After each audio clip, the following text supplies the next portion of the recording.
Oh, they're still coming in. We got a whole crowd coming in here. What's going on with this? Nothing. We're still waiting for the. Be sent. Mr. Ballas, could you please take a seat?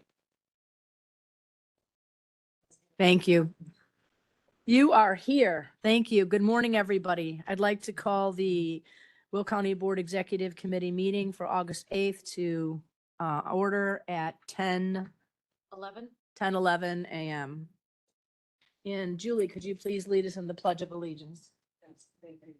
I pledge allegiance to the flag of the United States of America and to the republic for which it stands, one nation, under God, indivisible, with liberty and justice for all. Thank you. Can we get a roll call, please? Oh, Los Santo. Parker, Here.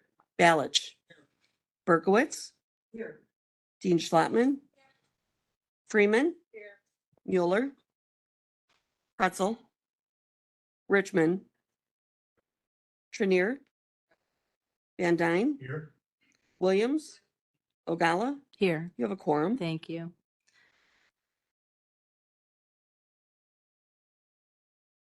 Next thing on our agenda is approval of the minutes for the executive committee meeting from August 1st. Can I get a motion? Motion Ballich, second Dean Schlattman. Any conversation? Can I get a roll call, please?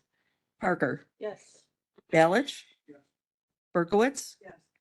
Dean Schlattman, Freeman, Yeah. Oh, yeah. Actually, good day.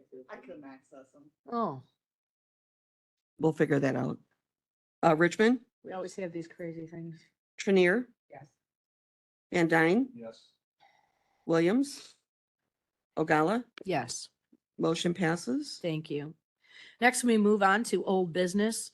First thing on our agenda is authorizing payment to Family Guidance Centers Incorporated for operation costs for their mobile outreach services. This was sent to the state's attorney's office on July 25th. We were waiting for an update and it's been moved to next month. Okay. Next, we move on to other old business. I do not have any other old business at this time. Next, we move on to new business. First thing on our agenda is update regarding the Good Food for All. You remember that last month we voted to move it forward to the NACO. And Dan and Julie went there and presented it to the Ag Committee and they passed it. So it's moving forward as a NACO initiative. And it will be they'll be working with Congress to try and get a Good Food for All process going. The reason for a lot of this is that, during COVID, we learned one thing, that we need a local sustainable food source. And as you all know, I'm in agriculture and the farmers around me who have pigs and cattle had nowhere to take their animals to market. I also know that people out by us grow hemp. One of our is Tulip Tree Farms, and that family bought an old farm which was used to make clay bricks.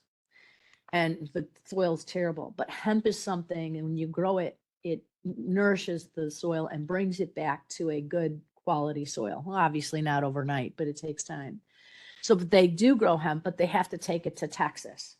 So it's like we are missing a market here for that type of thing.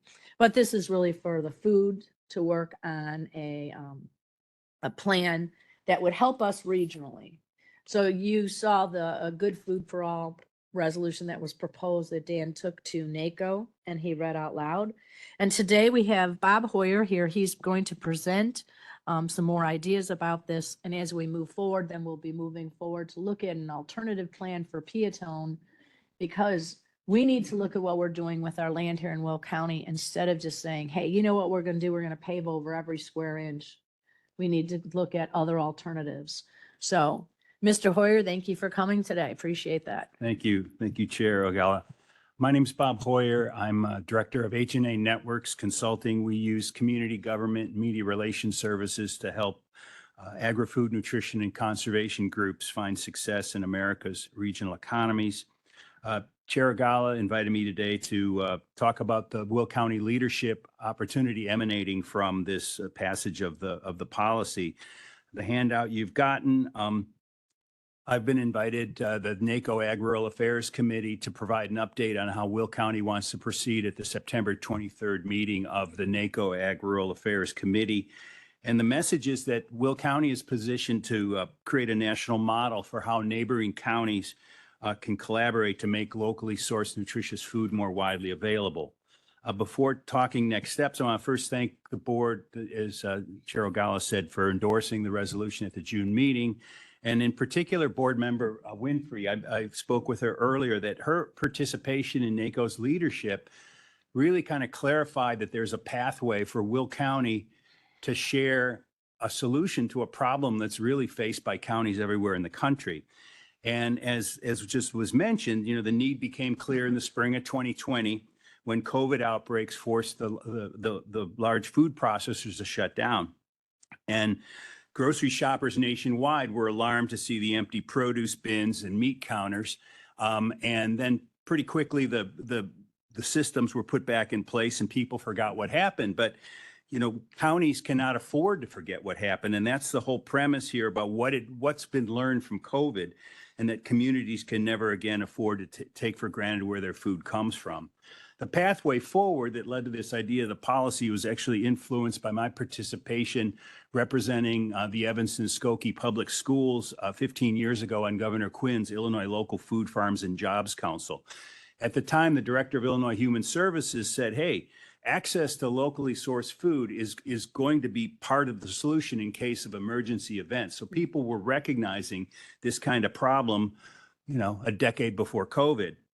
That state level initiative didn't succeed. And first of all, because the council that I was involved with, we didn't prioritize implementation of a local food financing plan that was included in this 2009 report to the Illinois General Assembly. The plan was produced by representatives of the Farm Credit System, the largest agricultural lender in the U.S. I was actually their consultant, co-authored it. But in the local food financing plan remains a blueprint for how communities can build local and regional food systems. So the food infrastructure system works splendidly to supply national and global markets, but there's no systems in place.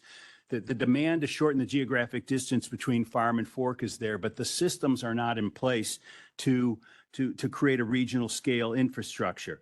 And the one example that was just referenced, that automotive parts are seeing fiber from industrial hemp as a replacement for plastics. And, you know, the fact is that all these brownfields all over South Cook and Will County could be utilized to restore the soil in that way. Another example is hazelnuts. Hazelnuts they can be grown around here.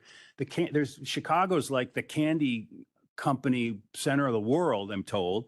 And these companies import their hazelnuts from Turkey, where they don't have environmental standards, they don't have child labor laws, things like that. So again, where's the planning, where's the thinking? And it really begins with counties coming together.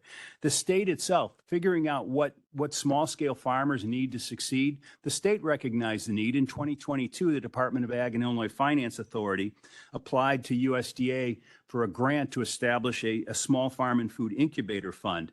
The grant was denied and nobody picked up on moving forward. So that's really very much of the thinking of what we brought forward to NACO.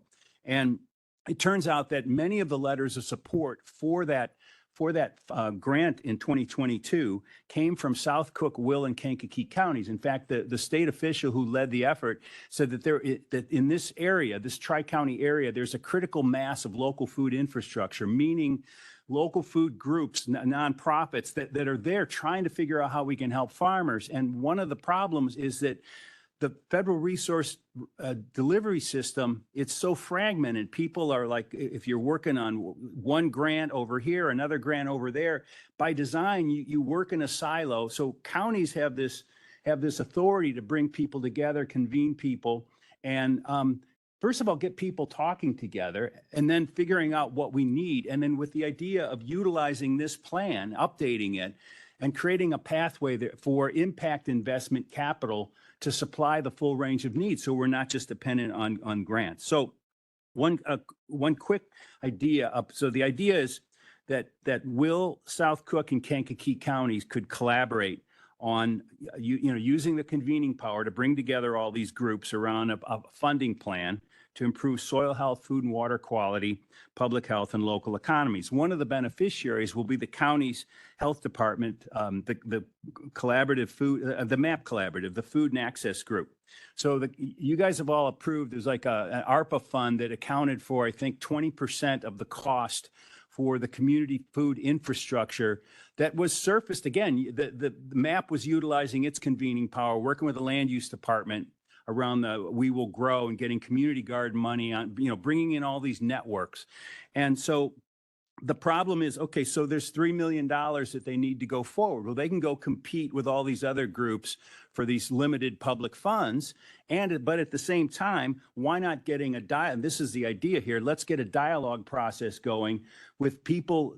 Community development corporations are well developed in south side of Chicago, South Cook, and there's a brand new one in Pembroke Township, Kankakee. Let's get a dialogue going between Joliet, Englewood, and Pembroke. And that's the outline of what we're calling a good food for all research triangle. Those are the points of the triangle. And the idea is that we get a report, come together with a funding plan that will inform how the three counties can help these markets form, and then it becomes a model for Northeastern Illinois and for the state of Illinois. 2 days ago, the MAP Collaborative's Caitlin Daly and we had a call with the Cook County Department of Public Health. They are very interested in this because Cook County Board President, she's very active in having put forward what's called a good food purchasing policy, where the city of Chicago and Cook County have both said, look, we have purchasing power. The county, Cook County has, I think, $15 million annual food budget for the hospitals and the jail. And then the city, they have CPS, the Chicago Public Schools, they have their food budgets. What can we do to advance better standards and make sure that this is all locally supplied? And as I explained to that public health person, I said, look, President Preckwinkle says, what can we be doing as a region to advance this policy? And the reality of it is this project with Will County in the lead, we can be the gateway to bring together the collar counties and the ring around the collar counties. And in turn, utilizing the NACO Ag Rural Affairs Committee as a communication channel, be a sounding board for what we're trying to do here, we can give them ideas and move towards bringing in larger pools of funds, both in terms of USDA grants and national foundations. So the first step that I'm doing here is I've been invited by Chicago Wilderness Alliance. They want to sponsor a project that I put together a team where we would facilitate a dialogue process under the guidance of the three counties in whatever form you all decide, then with a lot of these local food groups, and produce a funding plan and get a real handle on what the assets are, and then move forward from that. And I'm happy to come back and keep you posted, answer any questions now and after the meeting as well. Thank you, Bob. Yeah. This is overdue. Hmm? This is way overdue, but one of the things that I thought of in the past, I haven't really talked about it here, but we need meat packing plants because our farmers got to ship all their meat somewhere else. And whether it's true or false, I don't know, but I heard the United States sends their meat, their pork to China, and they send it back processed. And then they started sending some chickens. So, I mean, they could put arsenic in it. We wouldn't know. So it's stupid. So why don't we put in your plan that any meat plant or a processing plant for hemp or any type of processing plant that we do, they don't have to pay the right property tax that they do now, cut it down to a A1 property tax. That would make a big incentive for them to build the building. And then I don't know if they have to pay sales tax on what they sell. I'm not sure of that because they're a wholesaler. I'm not sure of it. But if they do, why would they have to pay a full amount in sales tax? You could cut the sales tax in half and they could do a A1 for property tax. And that would be a big incentive for people to get involved. Yeah, those are all examples of things that the policymakers can consider after we first generate some preliminary data to get a handle on what's going on. One of my colleagues that I want to bring into this project is a meat processing expert, and he's been in the business for 50 years. He's been involved in the siting of the big plants in the Great Plains, as well as 40 years ago, the biggest plant in Illinois, I understand, is in Geneseo. And what he's saying with this model, this has never been done before. And he's just chomping at the bit to be able to get involved in this project, to design, what are all the elements of that regional agri-food infrastructure? And then whatever kind of policies that could be developed to help incentivize it, that comes next. And that would be, definitely the kind of thing. Yeah. I used to be in a lot of business. I have trucking companies. Yeah. So I get what you're talking about, Yeah. but they don't want to build because it costs too much money for the property tax. Mhm. So if you say it's an A1 tax, that's like peanuts. So you're basically telling them you can build your building for almost nothing and you don't pay, and you make it permanent. You don't make it where they can change it in 10 years. Otherwise, it's a waste of time because they know they're going to get screwed later and then they'll sell it and move. So you have to make it so it's a permanent A1, and that way we'll be able to get supplies locally, like you just said. I think it's really intelligent. There's lots of people working at this. So it's just the convening power of several counties. When I was involved with this Food Farms and Jobs Council, the idea was there'd been a 2007 law that was passed telling these community groups, was sponsored by Illinois Stewardship Alliance, come back with a plan, tell us what we can do. And the thinking was, we have the authority, we have the blessing from the king. The governmental body, in this case, the state, is advising local people to go figure out. And so this again moves in that direction. So yeah, that'd be a great idea. I'd love to get your expertise on the trucking integrated into this as well. So. Jackie? Thank you, Chair Ogala. I just have a couple of thoughts. One, I don't have any data or evidence to prove whether or not somebody's going to build a plant or not build a plant based on property tax. So while that idea has been put out there without any data or evidence to back it up, I have some concerns about the comment. But what do you need from the county board? You're here to present today, and what role do we have in this? And what do you need from us to go forward? Because the idea sounds wonderful. Yeah, thanks.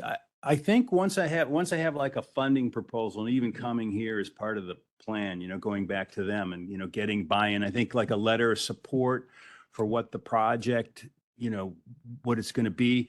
I'm envisioning something where, maybe it's like the three counties sign an intergovernmental agreement where we're authorizing some steering committee, which would be the nonprofits that participated, that applied for all these grants. And they're all, all these nonprofit, that they then provide some kind of guidance, and we have like a set of dialogue processes that sort of bring people out of their silo around a financing plan. And then you guys just sort of advise on what it is, and then, just kind of provide guidance. And then in the end, help us figure out what's the mix of policies moving forward to bring scale. I mean, it's sort of, if we get a little project going, we really want to design a system where the grant makers, the lenders, and equity investors are all in dialogue, but we want it to be community-led and sort of county sanctioned, if you will.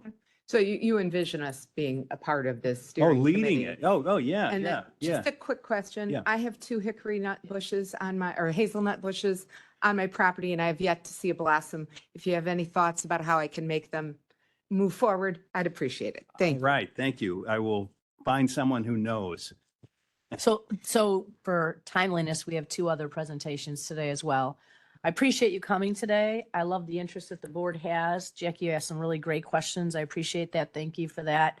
So what we'll do is we'll have the board members send an email, information, questions, things like that to our staff, and give your contact information, because I think going forward, an IGA would be a great idea. Putting together a steering committee, we might have support here to go ahead and do that. And this is a great plan. We have a lot of farmland here in Will County with really great soils. We have local young farmers that are looking to do more than what they're currently doing. And I know Iroquois County, which is where Pembroke is, Iroquois. Kankakee. Kankakee. Right on the border. with- Right on the yeah. border with, yeah. Yeah. They have great soil down there for all different types of things, and all that in our area would be a great idea to put something together so that we, if should another incident happen, and it will, because there's always something happens, we would be ready. So thank you for coming today. Thank you. Thanks, everybody. Okay, next on our agenda, we've had some questions because of all the election coming up. So we've asked our clerk, Lauren Staley Ferry, and our deputy clerk, Chuck Pelkey, to come forward and give us an update on what's going on. All the registration cards were sent, and I know there's a process they're going through to remove people from the voter rolls that are no longer here, and that they're here to give us a good explanation. Thank you guys for coming this morning. Thank you for having us. I'm gonna have Chuck go ahead and give you guys the overview, and then we're just gonna open it up for questions, because we're not exactly sure what. Sorry, we're not exactly sure of, No, it's Oh. done. oh, sorry. You're good. Okay. Okay, sorry, yeah. Just because we're not exactly sure what everybody wants to know, so we'll give a quick overview and then we'll open it up for questions. Okay, so I'm going to thank everybody for inviting us here, Chair Ogala. Chair Ogala was down in our office a couple of weeks ago. She dropped by just to kind of ask some of the questions I think, that you want to get covered today. And she happened to come at a really good time. She saw all of the racks of return mail that we had from our mass mailing. And we're in the process right now of working through that mass mailing and working through the responses to the mass mailing. A lot of people ask today whether in today's day and age, whether mailing voter registration cards is really necessary or whether it's a waste of resources. But the fact is that mailing voter registration cards is required by statute. We have to do a mass mailing every 2 years. And the response to that mass mailing, in fact, the letters that are returned, the registration cards that are returned, are one of the ways that we move voters who are no longer living in Will County off of the voter registration rolls. Currently, we received about 22,000 returned pieces of mail, non-forwardable mail from our mass mailing. These were the voter registration cards. As a result of that, our voter registration specialists, our team, has been able to remove 5,000 voters from the voter registration rolls.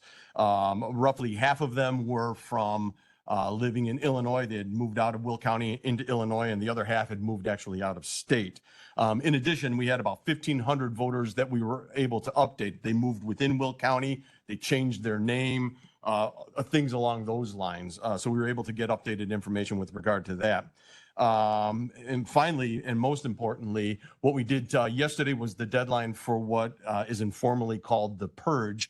But we have voters who have been in the process and they've been inactive for a certain period of time. But now, as a result of the mass mailing and where we are in the process, we were able to remove 56,000 inactive voters from the voter registration rolls. And again, let's be clear, they were not active voters, they were inactive voters who were in the process, and now they are actually removed from the voter registration rolls. If they were to re-register, they would have to provide all of the information that is necessary to register to vote.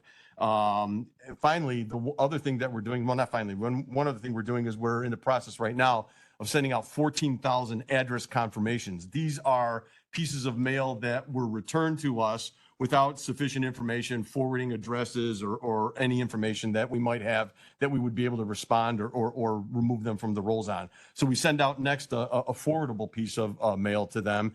If it gets forwarded to their new address and they're within Will County, they have an opportunity to respond to us and to update their information. If not, we would then move them in the process for removing them from the voter rolls as well. The one other thing that we've done is we've been working with a couple of local citizens who have provided us with data lists that indicate that some voters indicate that certain voters have moved out of either Will County or they've moved out of state. We've taken a look. We've cross-checked some of those voters. We have sent we've sent data out to pretty much the majority of counties in Illinois to make certain that they can confirm that those voters have moved into those jurisdictions. We've also sent contact information and lists out to state boards of elections in a number of states, looking for that confirmation as well. Once we get that confirmation, we'll continue to remove those voters from the rolls as we get those that information. I think the one thing that we want to remind people of is that voter rolls, people kind of think of voter rolls as a static document, a static database. They're not. The voter rolls that we start out or that we begin a day with are not the same voter rolls that we're going to end the day with. Every day, our voter registration specialists are updating. They're adding new voters and they're removing voters based upon the information that we're receiving on a daily basis. And before we go forward, I want to give a quick shout out. Casey Lynn over there is one of our voter registration specialists. Casey spearheaded the response to the mass mailing, and I think we moved more quickly on this mass mailing, on responding to this mass mailing than we have in Lauren's history here, and probably in the history of Will County. And also too, we have Mary Peterson. She is our elections supervisor. Mary is a whiz with technology, and Mary is responsible for updating our and managing our voter registration system. She has implemented procedures and processes that have enabled us to work almost in virtual real time based on the information that we're receiving. I think we're moving more quickly, more efficiently, and with greater accuracy than we ever have here in Will County. And I think, Lauren should be very proud when she, leaves office next week, that I believe that these voter rolls are the most up-to-date that they ever have been in Will County's history. So, and another part of that process is we purchased with funding approved by the county board. We purchased a new voter registration system. We implemented it last year, and it is intuitive. It enables us to move quickly. It enables us to move with great accuracy and with great speed. So we appreciate that. That's really all we've got at this point, if there's any questions. Yeah, thank you. So Chuck is right. I did go down. Somebody had called and I said, oh, I'm just going to go downstairs and talk to him. And what is typical is when I go down, Chuck always comes up, come on in, we go in, and he showed me, it just happened, there were just, I don't know how many racks full of the mail with the return little yellow sticker from the post office. And he brought Candace, right? No, Casey. Casey Yeah. in, and then, we talked about what we do, how we're going through each piece of mail, and that there are different types of things. And now today you have more information because you've been through most of that process. So that Right. was really good. So we have a couple of questions, so I'm just going to press next on, and that would be Jackie. Go ahead. Thank you, Chair Ogala. Thank you for the great work you guys do. I've always had loads of confidence in our election process here in Will County. And I've always thought that there were way too many people on our voter rolls based on just the percentage of folks that actually come out and vote. Did you say 56,000 or 5,600? No, it's 56,000. It And really these, is. yeah, and these are people, mind you. Registered, they provided their documents at some point. Right, but they were Right. not active voters. Right. It's not like if you looked at our voter rolls a couple of days ago, you would now suddenly see 56,000 fewer voters on those rolls. They were inactive voters. They were voters who were in the process of being removed, and now they are. Okay. Again, we follow procedures that are outlined in statute. These people were moving toward essentially being actually removed from the rolls. What causes them to be removed? Is it just a lack of voting, or is Yeah. there some other criteria? Essentially, a voter who hasn't voted in 2 federal elections, it would be removed from the rolls at that point. So if you register and you haven't voted in 2 federal elections, you won't. So we may have some folks that need to re-register if they decide to come out this time, which Correct. is fine because they can register and vote on election day. Correct. Yeah, that's all I wanted to clarify. I thought maybe 5,600 was the right number, and you No. just said 56,000. But again, these were people who Yeah. were already made inactive and Right. we're now taking that next step on that. Absolutely. Thank you very much. Thank you, Judy. Hi, Chuck, Lauren. I've got a couple questions regarding the process, the signature, and verifying citizenship. So what are the agencies in the AVR system that can submit a new voter registration to the clerk's office? You mean the, The automatic. IVRS, voter- you mean? Yes, Okay. yes, yeah, like the Secretary of State is one of those, right? one of those. And what are Yeah. the other organ, Secretary of State, the Health Department, right? health department? Okay, what about SNAP? Food assistance? Mhm. Yeah, they do as well. Social Security? Nothing from Social Security? Okay. I didn't. Yeah, come on up, Mayor. Yeah, come on. Yeah. Right, there is some integration in the IVRS system, which Sorry, is the but- I'm Here. sorry. Yeah. There's some integration in the IVRS system. The IVRS system is the Illinois voter registration system. that Correct. We communicate with the state, Yeah. and there is integration with that. It's not fully functional though right now. But there is some ways to double check the social security as well. Okay. Are you going to enable that in the future? It's not us. It would be the State Board of Elections. Okay, because I know, I believe some people may. All right, so when you receive these voter registrations, what steps do you take to verify the citizenship? The system, we received the information from these agencies. Mhm. They provide it for us. We file it, or essentially we place those voters into the system. The work goes on the front end on that, correct? In all of these situations, when they're registered to vote at the at the DMV or through these other agencies, they register to vote. They take an affidavit, they provide the information to us, and it's our job to get them into the system. Okay, so what about the people who come in here physically and register to vote? They provide, we follow the statute exactly, right? They provide 2 forms of ID. They attest to the fact that they are qualified and eligible to vote in Illinois, and we register them pursuant to the statute. We follow the law. Okay, so they attest. Now, I don't recall how we do that at the poll when they come in for same-day voting and registration. It's the same thing. They provide 2 forms of ID. And do you have an affidavit that they attest to then at the Yeah. election judge? Because I don't recall witnessing that, but. They attest, right? They attest. Yeah, and they Okay. receive a receipt. So the election judges will have that paperwork. All right, and then do you capture their signature through the AVR? How?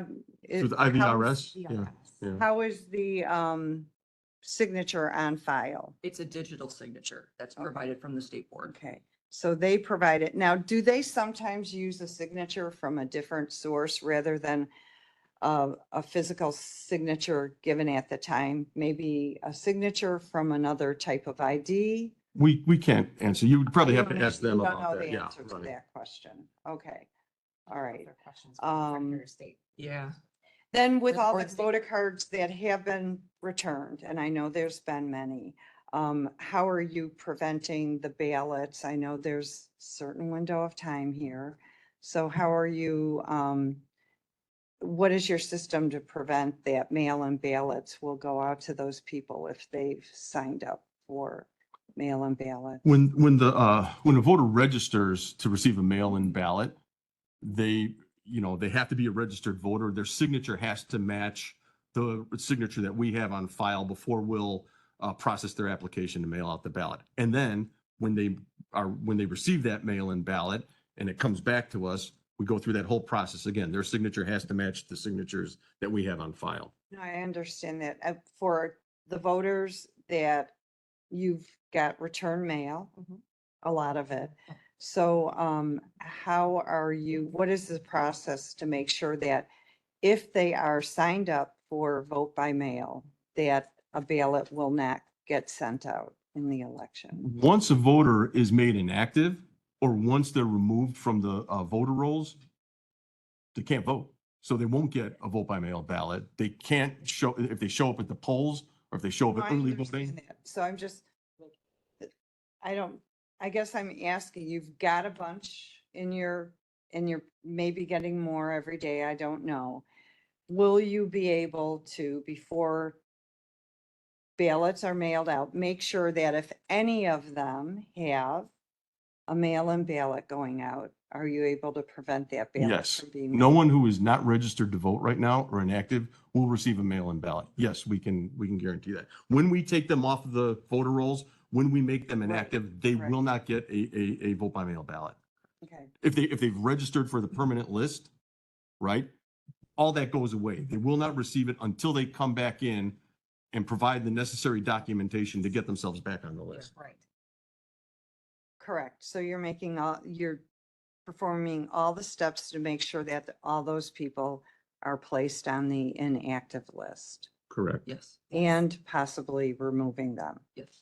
Correct. Thank you. Yep. Appreciate that. Oh, thank you.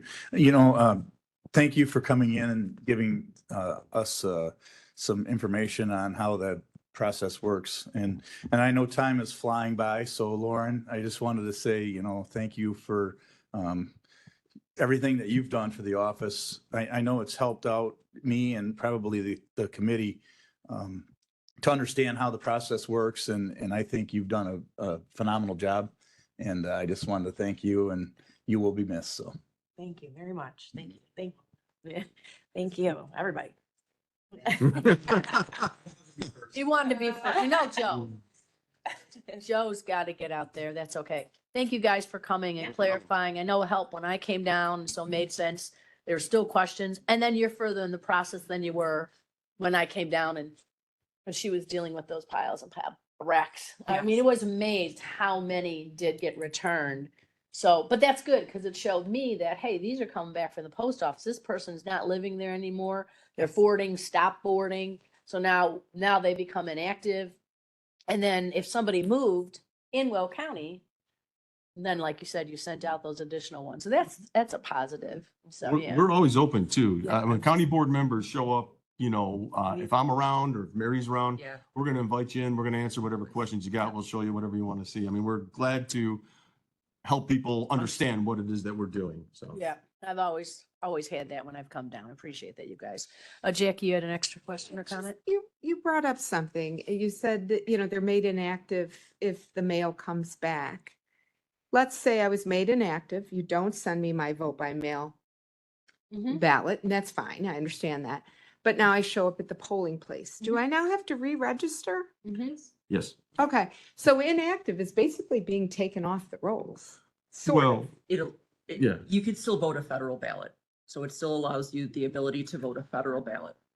Okay. but the process to get back on the rolls is still very similar, right? I mean, you would, You're if you provide ID, we can bring you back to active status. Right. If you are off the rolls, if you're purged from the rolls, and you provide 2 forms of ID, we can register you as a new again. voter again, right? And then to just follow along with that, let's say I really did move out of my precinct, and I know you can vote the federal ballot if you show you live in another precinct, nearby. If you go to your same old polling place and you're inactive, is it still just the federal ballot unless you re-register right there, right? Yeah, but you would have to fill out an affidavit. Right. to vote Okay. that, Yeah.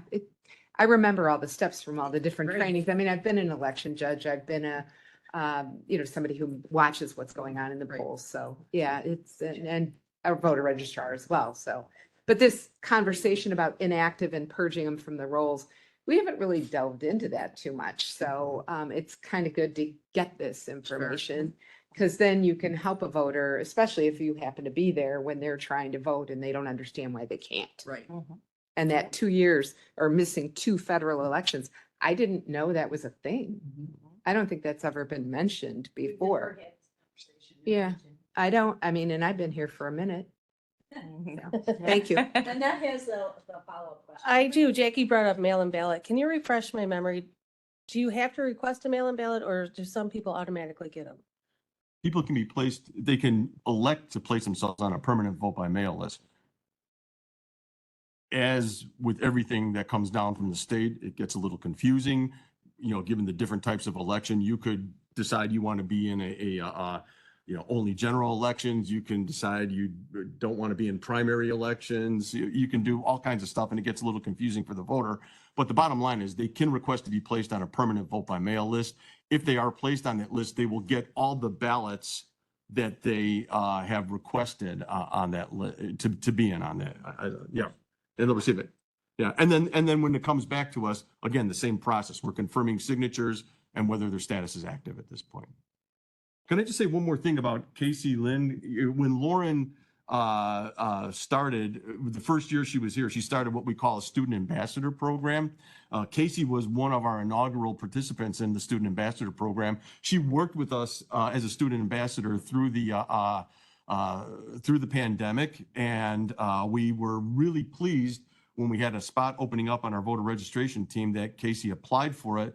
And I think Lauren and I were both really thrilled to be able to bring her on board. And here we are several years later, and she's just kind of managing, I think, the whole response to the mass mailing. So we're really pleased to have someone as talented as Casey on board with us and to have hired her straight out of high school. Yeah. And that's a great thing to have, like an internship kind of program for people to do that, because that's a job she has a skill to do, but she didn't have to go to college to do, right? So that's great. That's a great thing. Thank you guys for coming. Appreciate your time and all the answering the questions and explanation. I hope that everyone really I know we didn't, like Jackie said, we hadn't had some of these conversations before, so you cleared up a lot of different things. Thank you so much. Thank you, Lauren. We'll see you next week. Thank you. Nice meeting you. Casey, good seeing you again, young lady. Okay, thank you, everybody. Appreciate your involvement in the conversation. Next, we're moving to item number 3, which is an update from EMA. Allison Anderson.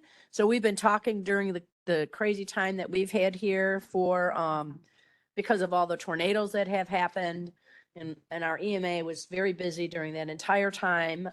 As you know, we helped provide lunch and breakfast for them, for their volunteers that were going around to see, what damages were done. So thank you both for coming. And I know she's got a lot of things to update us on. Thank you.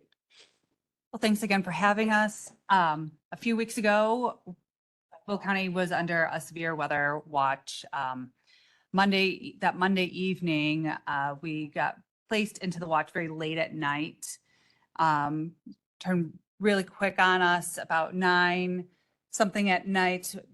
The line of storms came through.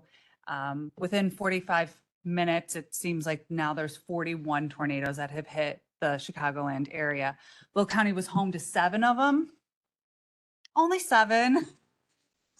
One was the EF2 tornado that did go across I-55, taking out the power lines to ExxonMobil and Styrolutions.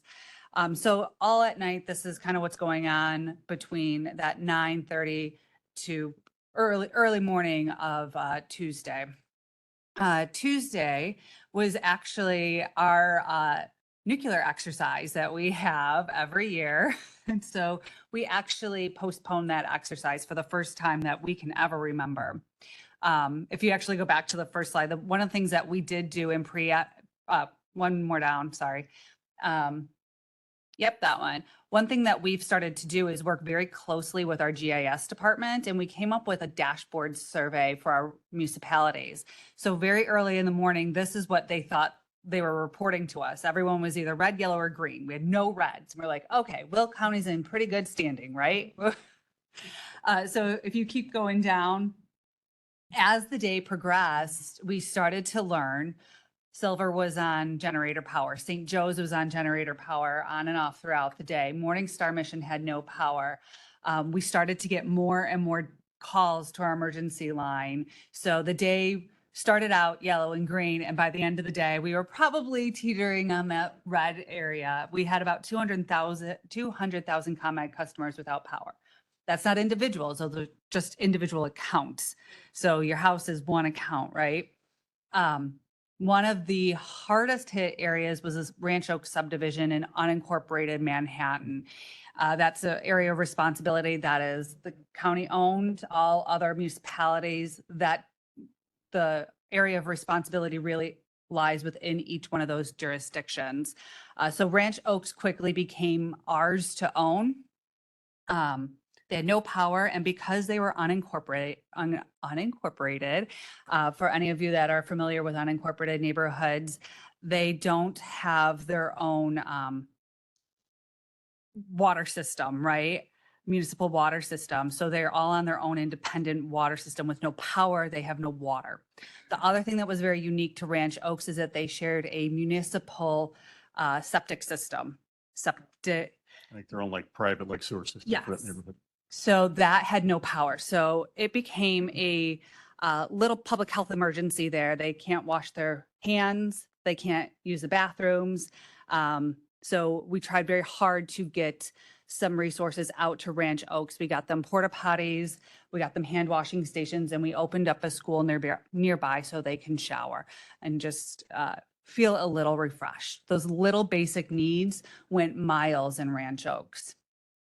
Tuesday, we also started to participate in the Joint Operations Center in Joliet. This is a ComEd-led initiative to start prioritizing restoration of power to public safety entities. This is not to the public. This is to public safety. So if a firehouse has no power or a municipal building has no power, we can start to rank and prioritize those restoration services there. I mentioned ExxonMobil and Styrolution. Those were impacted by I-55 as well. Those went into a very hard cold shutoff. So we're still waiting for ExxonMobil to come back on full power right now. The issue is they won't get the second line up until end of August. With that, ExxonMobil, because it was a rapid shutoff, they weren't able to take things down systematically. There's still product in all of those lines, so we're not sure how soon and how fast we could really get oil to be refined again. We're working very closely with Exxon on that process. You have seen over the past few weeks that prices of gas went up. ExxonMobil accounts for 14% of the fuel in the Midwest. So you saw that price go up.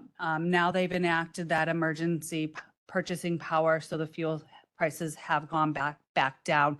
But we do have a lot of critical infrastructure here in Will County that did get impacted, and this is one of those that really shows exactly how wonderful and beautiful our community is and how robust it is. But sometimes these have major impacts to us.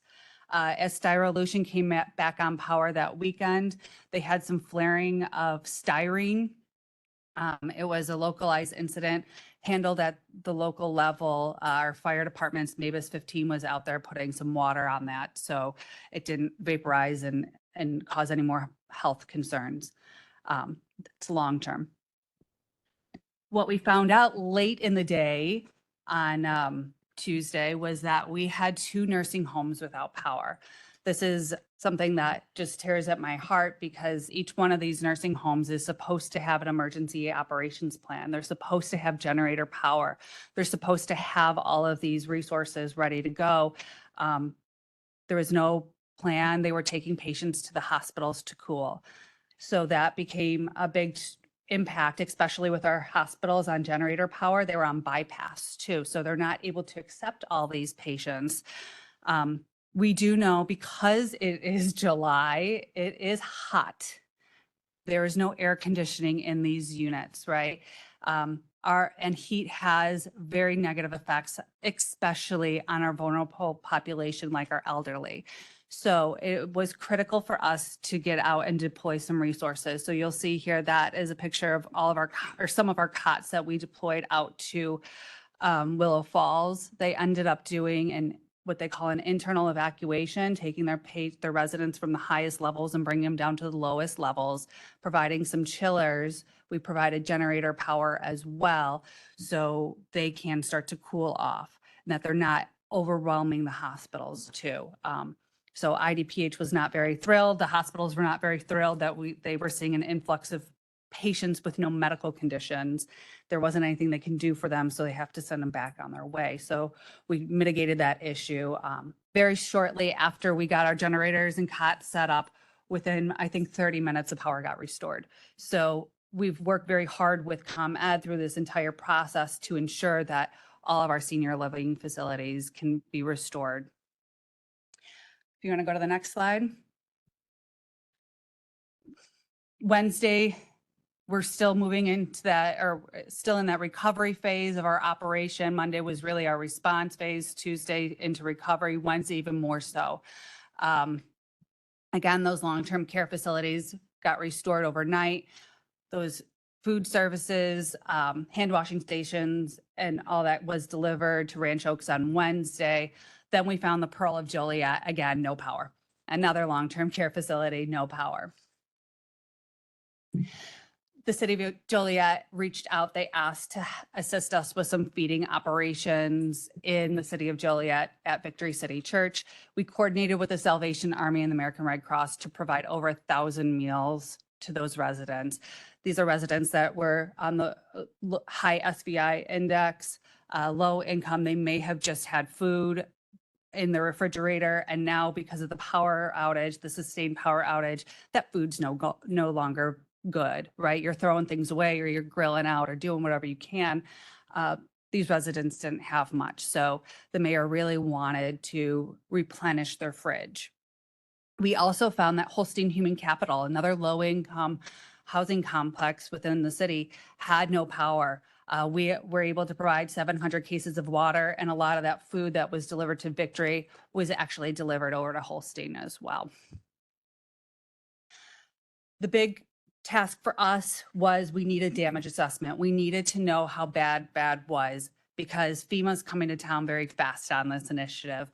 So we needed to start to get some numbers rolling. We have 30 days to tell the state and then 60 days to tell FEMA how bad it is, to determine if we can get a public assistance request, a small business loan, or disaster, which is what we got for Wilmington, or an individual assistance request. So we had to start that process very fast. So Wednesday and into Thursday, we spent a lot of time planning on getting boots on the ground for our operations on Friday and Saturday.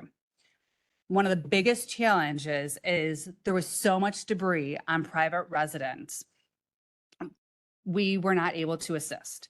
As government, we can't walk onto people's property, right? So we can't physically go remove those trees. There's a lot of elderly that just physically cannot do that. Homeowners insurance isn't ringing off the hook saying, yeah, we're going to take care of it. And a lot of the quotes that these people got, specifically in Ranch Oaks, they were charging $25,000 to $30,000 cash for those trees to be removed. So we saw a lot of price gouging, and just people, I don't know about you, I don't have $30,000 cash laying around for a tree to be removed in my backyard. So that was another big challenge for us. So we started to look at non-for-profits that could come in and help. That was Team Rubicon, and there was a Baptist organization that came in to help too. So next slide. So this is just one of the homes that was impacted. You could see some of the large trees down. We got I-55 was reopened about 6 a.m. ComEd was able to restore that primary line. They, again, will be putting the secondary line up at the end of August. Most of the residents started to get power back by Thursday. There's still a lot that were without power. One of the things that we learned is when we kept looking at that ComEd outage map, some of these areas, people were calling and we're like, well, we're not seeing your ticket. We're not seeing anything. We kind of have like a back end portal to ComEd. We can't find anything. Well, ComEd finally said, well, if they're using the smart app, have they actually said that they're without power? We're like, well, you should know, because everyone has a smart meter, right? If you don't log into your app and actually say that you have no power or call the 1-800-EDISON, it does not generate a service ticket. It does not say that your home is without power. So as soon as we found that information out, man, that went like wildfire throughout everything, right? Then we started to see, okay, now we have these issues that ComEd can go fix, because they're showing up. They're like, well, we don't have a ticket. They need to work on a ticket. So that was a big lesson for all of us, that if you have that smart app, just because, right? It does not automatically mean that ComEd will know that you actually have an issue. You might be gone on vacation, so they're not going to prioritize you over someone who's home. So make sure that you've downloaded that app and you call. We did look at a lot of NGOs, but because this was widespread damage, this was all the way from the Rockford area all the way through here. This was an event of such magnitude, and down south, but St. Clair County. The dam failure. We had so many NGOs spread so thin that Will County really wasn't a priority. We really were lucky in all this. It's as bad as this damage is, but there was way worse everywhere else. So we didn't get prioritized for any of the NGO support because they needed to be elsewhere. Next slide. So Friday and Saturday, with the help of the county board, thank you very much, we began our initial damage assessment. This was door to door, going to make sure that those who had self-reported were actually true and accurate. And those are the numbers that we get to submit to the state and then to FEMA to say how bad was this. So we had 30 volunteers Friday and Saturday. You can see Team Rubicon in the back. They came out to do a quick analysis and said, you guys are better than the others, so we got to prioritize. Go ahead, next slide. So this is what our dashboard looks like when we do damage assessment. This was just in Joliet. The reds are obviously the more severe. Those are what we quantify as major. We had within the county 36 majors that we quantified. Minors, 144. We had 101 affected. We looked at over 1,000 properties within the county. That is from Shorewood, Plainfield, Wilmington, all the way to Beecher and Crete. Every one of our municipalities, we had boots on the ground looking at these homes and businesses. Go ahead, next slide. So last week, FEMA came to town and they wanted to fact check our numbers, right? They wanted to make sure that what we did was correct and that there's eligibility for assistance. So FEMA, the State Emergency Management Agency, and the Small Business Administration came and we handpicked a bunch of residents to go through and see how bad was for them. As of Friday evening, it sounds like we have the SBA disaster.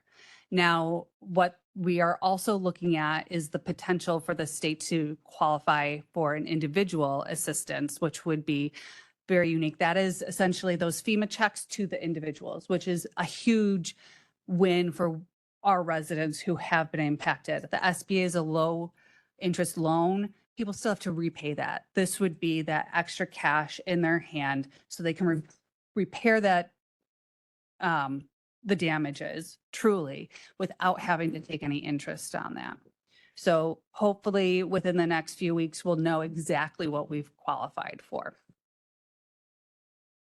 Go ahead. So of course, we don't do anything without areas of improvement. And Judy said, you know, tell me what you need. And I was like, I don't know what I need right now. But one of the biggest takeaways was the lack of emergency preparedness for our long-term care facilities, right? Obviously, with 3 of them going down, there was a lack of readiness on their part.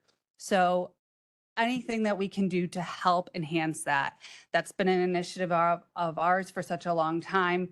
We can enhance doing the planning, the training, and working with them, or providing consultants to them so they can do it on their own. And sometimes those are the unique ones. Continuity of operations. We had a lot of government facilities that were hit. I think the village of Mokina did have their roof ripped off. There's a lot of physical damages. Continuity of operations. How are we going to conduct business when our physical infrastructure has been impacted? As government, we are required to be up and running within 24 hours of a disaster impacting us. So really focusing on those continuity of operations plans, not just for the county, but for our municipalities as well. Again, our long-term care facilities, they may have had emergency power. They did not have anything to cool those residents, and connecting generators to HVAC and making sure that we have that connection is key. Another one, this is really changing very fast on the federal level. There's a House bill currently pending called House Bill 8616, and they're contemplating, what this is saying is they're going to take away that PA and IA. Now, PA is what we all got for COVID, right? It's a public assistance to government. They're looking at taking that away and basically making it a deductible. Every state would have to have a deductible to meet before the feds would come in and cover that remaining cost, which means we should probably have a disaster deductible fund as well. So setting aside a set amount of spending money for us during a disaster would be key. If that's just a rolling number every year, we put a little bit more in that piggy bank, that would help us out for that disaster response. The other thing is, as we are having to collect every dollar spent, Jackie, I know you sent me some documents, right, on the disaster response. It is taking 3 of my full-time staff members all of their time to collect all this data and resubmit it to the state.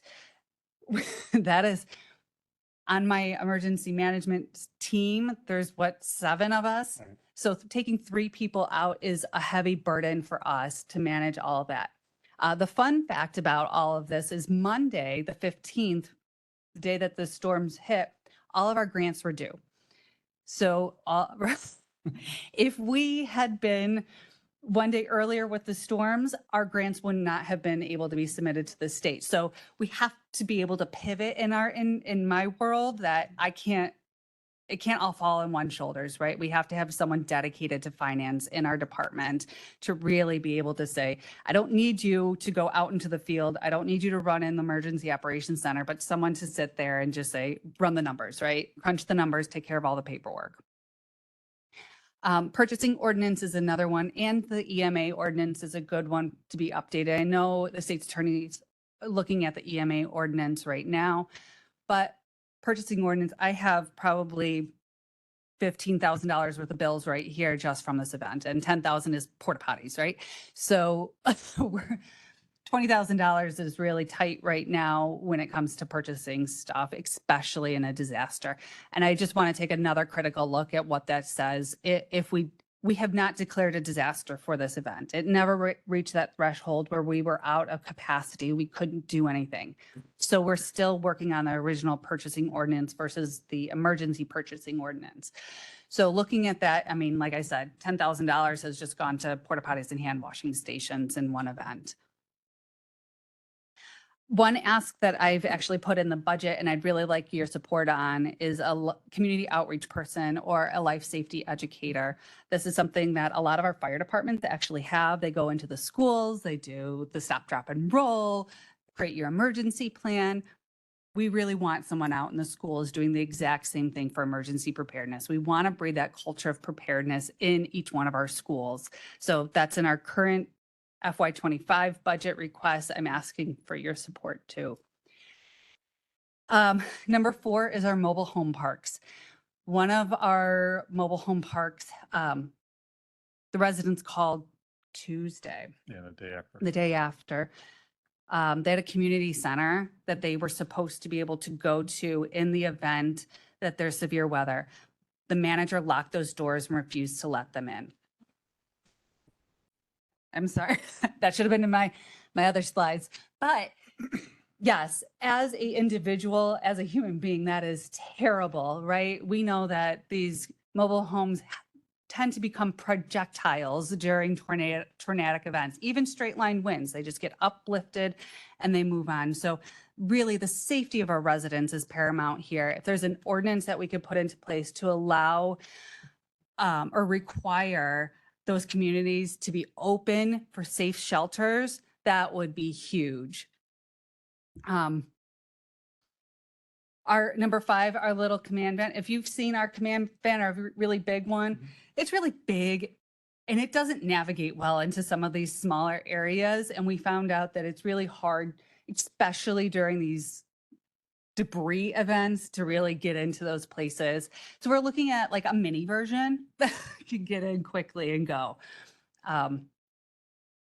Our work locations downstairs, if you guys have ever come to our office, we're kind of at capacity with all of that. We have a big, nice EOC with a giant pillar in the middle. So it doesn't work as far as having great conversations. And that became kind of a burden during this response when we were all centrally located down there. So we're looking at updating our emergency operations center or work locations, like I said, especially if we're asking for more headcount. We're at capacity. We're really going to be, That's the theme. yeah, we're going to be cozy down there. I think that's it for the areas. We will do a formal after action report like we do for every one of our events. There's way more lessons learned that we can take out of this, more coordination. But those are some of the big ones that I'd like to bring to your attention because you guys can make a policy decision and make some impacts too that are out of our hands. So I really appreciate your time and I'm happy to take some questions. Yeah, thank you so much. So I spoke with Allison quite often during this whole thing and I said, listen, chance of this happening again tomorrow, probably slim, but it's going to happen again. We know. Well, I'll tell you what we've been seeing a trend. FEMA has found that maybe even 15 years ago, disasters were happening every 3 to 4 months. Now we're seeing them every 3 to 4 weeks. So the trend is changing. We're seeing a change in our environment. And so, yes, we will see this happen and we're going to see it happen even stronger as time goes on. Right.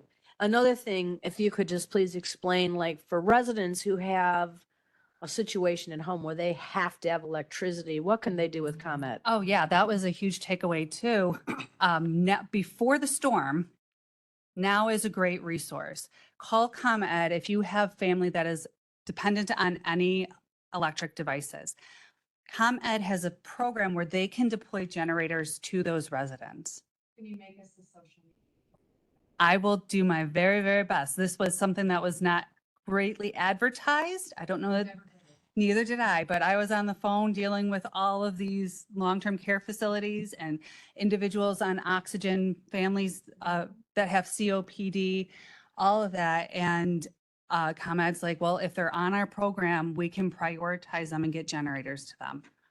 Well, that's a pretty huge significant, right? Yes. Because we couldn't possibly store generators or have enough. But I mean, ComEd has large facilities and they can move them around. So, Right. so this was a big, Yeah. this was a big learning process. I mean, Allison's first crazy world since she's taken this position. you. Well, I know we've had, but this was a big one. So I did ask her to put together a list of things. As you know, we do have to look at what we have some ARPA dollars, what could qualify. Maybe some of these things could qualify for that. Haven't had a good conversation with leadership, but I think we should have that conversation of what we might do for ARPA. There are several things that have been floated around that are in need. And I think something, especially the minivan, rather than trying to get a humongous vehicle down Right. roads that are, bad. So we need to have further conversation. Hopefully each caucus will have more conversation about that. And Allison has a document, an email that she provided a little more detail than what we've seen here. So we can make sure we get it to you guys. So I'm going to go ahead for questions now. First one, Jackie. Thank you, Allison, for your presentation. Really good.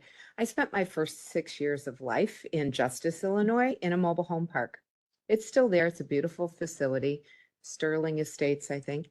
And we had one of those buildings. And I remember going down to that building during a tornado to be safe. Our whole family went down. So is this a law that they're required to have this? There's no laws on the books that we can find that requires any mobile home park to have storm shelters. That's insane. Mm-hmm. And I'll be making a call to a state senator this afternoon. I wanted to also thank you for your idea of sending somebody out to the schools. I remember as a kid, duck and cover, getting under our desk. We're gonna be protected from an atomic bomb. That was Well. a joke. But I know we have the active shooter stuff, which is Mhm. unfortunate. This seems like a really good thing because of what you said. I already knew that we were seeing way more climate events than ever in my lifetime.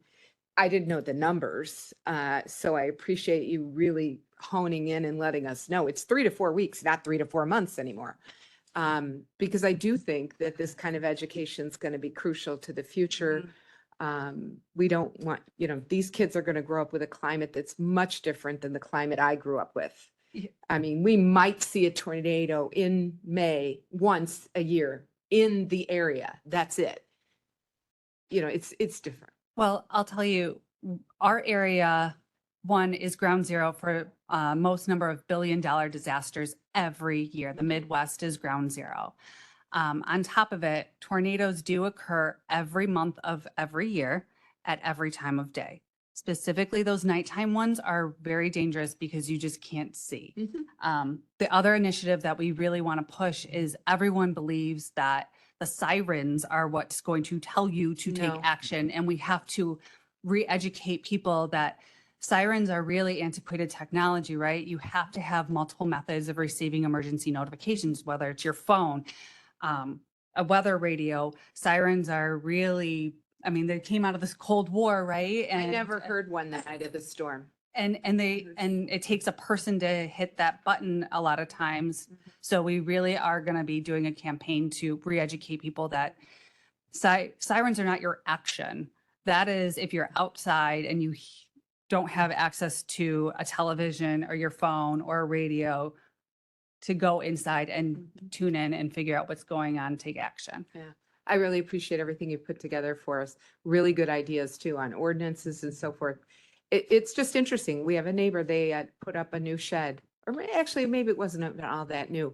And there was a microburst. And literally like right next door to me, probably 50 yards from my window, it just blew up. It's crazy. And I'm sure the house next door is just perfectly fine. Everybody was Yeah. fine. No houses were damaged. The shed just exploded. It's just bizarre, the kinds of things that we're seeing. So Mhm. thank you. And this, getting the kids educated in the schools, is going to be really vital to the future. Thank you. Thank you. Another thing too, when you live in the country, you can't hear any sirens. There's no sirens that reach the country. So we do have a weather radio because that's always on screaming at you. So go ahead, Micah. Thank you. Yeah, ditto to all that. Having lived in Texas, one of the things you learn is when you have a big storm and your power is out, a lot of the times you can't have TV, you don't have cell service. So you have to have something like your little Backup radio for your yep. weather so that you know what on earth is going on outside. But my request is to the chair, would it be possible to have this slide presentation that she provided to us attached as a report on the public health and safety? Absolutely, we can do Thank you. that. Absolutely. I don't think she should have to come back, but I But think you that could it would have be it. there for the, because I know that they've been asking questions too. Yeah, we can definitely do that, That would be Micah, for great. sure. Thank you. So, thank you, Allison, and your team for all the hard work. I don't know that anyone here has been down. I did go down to the basement and tour when Harold was here, so I know what area you're talking about. And what's we have empty space, so yes. So that's something to look at, and maybe as a group we can do that. So thank you again for your you. hard work. Appreciate you keeping me in contact as the situation was going on. Like I said, the board was happy to help give you guys some money to help. Our staff did a great job They were getting the wonderful. breakfast and lunches out there because it was like something they couldn't plan for. So it was one less thing that they had to plan for. We did that Mhm. for them, and thank you. And we will definitely take everything that you've put together seriously because it is a concern, because if it doesn't happen in 3 weeks or 4 weeks or 4 months, even if it doesn't happen in 4 years, if we make a plan today, we'll be better off for that next disaster. So thank you guys again Thank for you. coming. I'll leave Tom for the next item. Thank you. All right, so moving on to item number 4 is authorizing the county executive to execute an amendment to a tower site lease agreement for the use of a radio tower site owned by Mid-America Towers Incorporated. Can I get a motion? Motion Freeman, second Balish. Any questions? Then any questions, or did you want to give? Sure. a- It's one of the sites that we use, the radio system. By the way, I'd like to point out, we're very proud of this fact that the system continued to function absolutely perfectly during the severe weather event. So the investment that the county board made in that system absolutely paid off. So thank you. The site at Crete is one of the sites that we use. It's one site that we don't own. We actually rent that one. We've been a customer there since 2004. It's a very good landlord. We work very well with them. They're an integral part of the radio system, so we would very much like to stay at that site. It provides coverage to the Crete area and then far eastern and a little bit south of there too. So it's very, very important to us. One thing we did want to add in this lease renewal is additional antenna on that tower. And that'll give us some additional capabilities, some backup capabilities, and additional resiliency for the radio system. So we're asking for the renewal and a small additional monthly fee to be added to that also. What is that fee? It's additional $250 a month. I'm sorry, Additional $250. $250 a month, okay. Seems like a reasonable request. Anyone have a question or anything? Okay, can I get previous roll? Previous Dean Schlattman, second Annette Parker, all in favor? Any opposed? Motion carries. Thank you. Okay, Thank thank you. you. Okay, next on my agenda is number 5, appointments by the county executive. We have an appointment approving the county executive appointment to the Mayor Commission of Will County. Can I get a motion? Motion, Parker. Motion Van Dyne, second Parker. Previous roll Trainier, second Richmond, all in favor? Any opposed? Motion carries. Thank you. Moving on to other new business. I don't have any other new business today. Request for state's attorney opinion. We don't have any on there. So committee reports. I know some committees haven't met. This is unusual that we're at our second executive before all the meetings have gone forward. So land use has not met yet.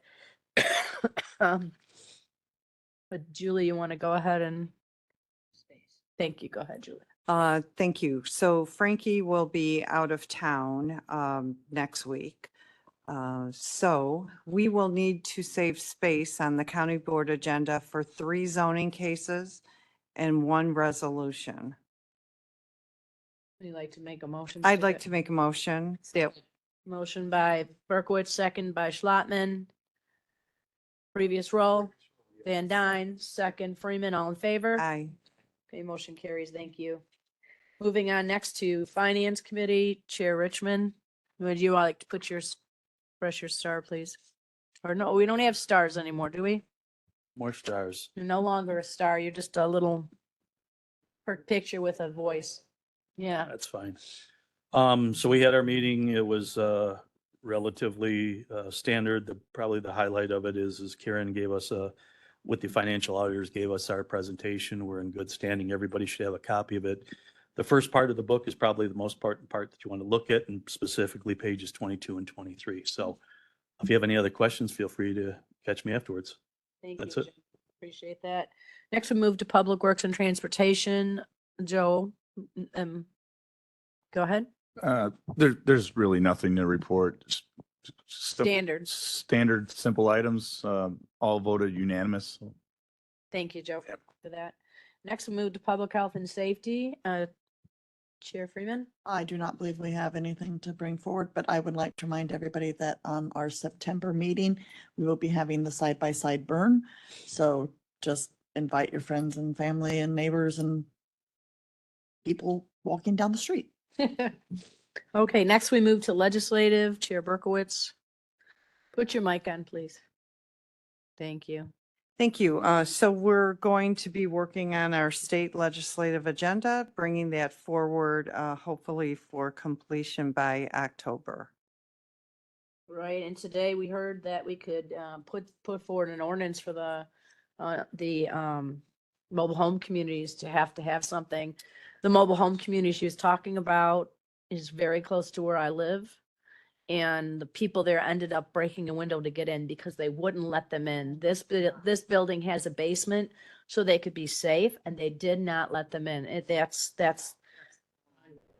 to me, it's the most difficult mobile home community in Will County as far as the Pheasant Lake Estates. Yep, there it's poorly run in my opinion.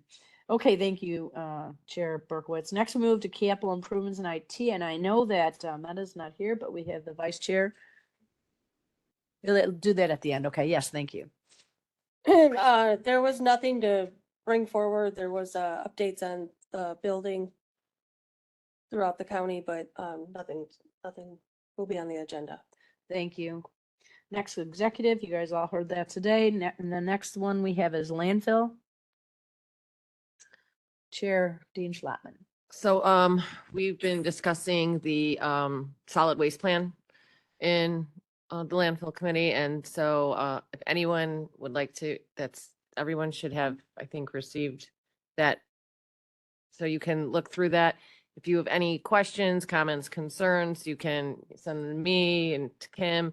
But hopefully next month we'll be voting to implement that. But again, it's a living document, so things can be changed throughout. However, if there's anything that we want in there now or change now, be a good time to do it. So. Thank you for that. Next, we move on to the ad hoc committee reports. Our first one is the Access Will County. We have Chair Diaz Chair Butler in the room. Do you have anything you'd like to report? Nothing at this time. His meeting is following this. Second is the ad hoc old courthouse. Chair Diaz, would you like to come up and give us a little report? Sorry, Jim. You're good. Actually, I wasn't at the last meeting, so Sherry, if you have anything, it's your ball. Well, one of the things that, and we still haven't gotten an answer on, there was a problem. Someone was hurt at one of the sidewalks around the old courthouse building, and we do want to repair the building, but in the meantime, we were told that they were going to put up barricades so that nobody else would get hurt. That has not been resolved.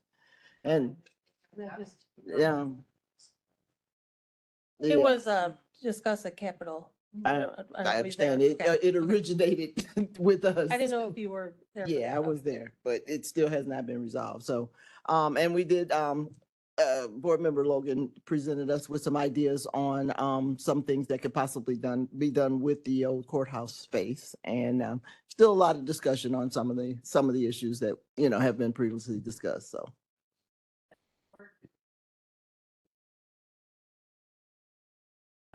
Next, we'll move on to the ad hoc ordinance review. Chair Logan, would you like to come and give us an update? Press your button on. Turned it off. That's okay. Go ahead. I believe we are bringing section 10 forward. And section 10 is a very short section. And we're still plugging away in the rest of it. Great. So we'll look at that executive committee next month then. Yes. Perfect. Thank you That's for it. that. Thank you. Next, we move to public comment. Do we have any public comment? Any public comment in the room? Any online? No public comment. Announcements and reports by the chair. I just wanted to give everybody a little update. We had our third business after hours meet and greet. It was held at Silver Dollar Restaurant in Elwood. The turnout from the local township supervisors, road commissioners, we had clerks, village mayors and village administrators that came, was an excellent turnout. Everyone enjoyed the conversation. I want to thank leadership for coming out to that event. That district is very large, but it has only 4 county board members that represent it. So I'm glad that the leadership was able to come out and have a lot of conversations with people. That was fabulous. The next county business after hours meeting is September 9th. September 9th, it's a Monday. It's going to be held at Bothfield. Bothfield is in unincorporated Will County out in Moni, Piatone area. And it used to be an old called Sanger Airport, which is a grass runway strip. Mr. Bolt, who owns MBI, which is a garbage hauling company, bought it when it was a grass field. He built a concrete runway, a big area for pilots to come in, take a shower, sit down, relax, a workout room, space for them to sleep if they like. And then on the other side of the building, he built a home. And he had said at a meeting one time, if the state ever gave me $34 million, I'd sell. Well, he got his $34 million. He got relocation to upgrade his other home, which was damaged. And he's moved back there. So that became the state bought that property. So we're having it there. I'd like to invite all board members out so that you can see the area that they're talking about for the proposed airport for the last 40 plus years. And, we don't know where it's going right now today. Those are going out possibly for the third RFP. They were supposed to have done that by the end of July. That did not happen. They're still working on it.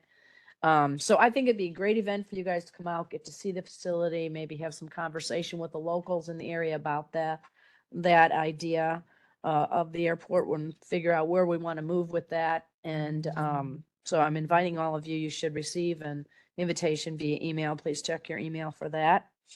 Executive session, we don't have a need for executive session, correct, Mary? Okay, we don't have that. So if I could get a motion, you may. Thank you. There's never any space here, so I always have to Yeah, ask. we really should I put just that wanted in. to say that several of us went on the tour of the landfill. And it was very nice. They totally rolled out the carpet for us. They had snacks, they had so much ketchup and donuts and, then they provided Ketchup and donuts. There was a huge box of ketchup packets right by the donuts. I wasn't sure, but A new thing. and then they had a lunch for us. It was just very nice. It was very informative and I enjoyed it mostly because I had been there before, but they were like, and here's where this is going to go. And here's where this is going to go. But this time it was actually there. It was working and it just seemed like it made more sense. So I appreciate whoever set that up and thank you. Yeah, you're welcome. I had taken a tour a while back and it really was eye-opening to me. And they did the same thing then, which made it very nice for county board members to come and spend a long part of your day there because you actually get to see what the landfill's about, how great they handle the garbage that's brought in and is covered up and how they monitor it. And then you have the RNG plant, which we have now. So that's a really good thing. I thought it was important that we set that up and I'm glad that many of you attended that. Now, Jackie, you had something? I'd just like to request another tour. I've been to the landfill before, but that particular day doing both locations same time just wasn't going to work for me. I had other obligations that day and I would really like to see the RNG plant and I've never been able to go on any of the tours. Okay, so we can look into that and see if there's other interest too, or maybe they can take you. I mean, it's a private tour. We give private tours all the time of different locations if people want them, so. Okay, so now if I could get a motion to accept the county board agenda as amended. Motion being Schlotman, second Richmond. Previous row. Freeman, second Berkowitz, all in favor? Okay, any opposed? Motion carries. Could I get a motion to adjourn? Motion being Schlotman, second Parker, all in favor? Okay, we'll see you September 5th. I hate to say that it's September already, but it is. Thank you, everybody.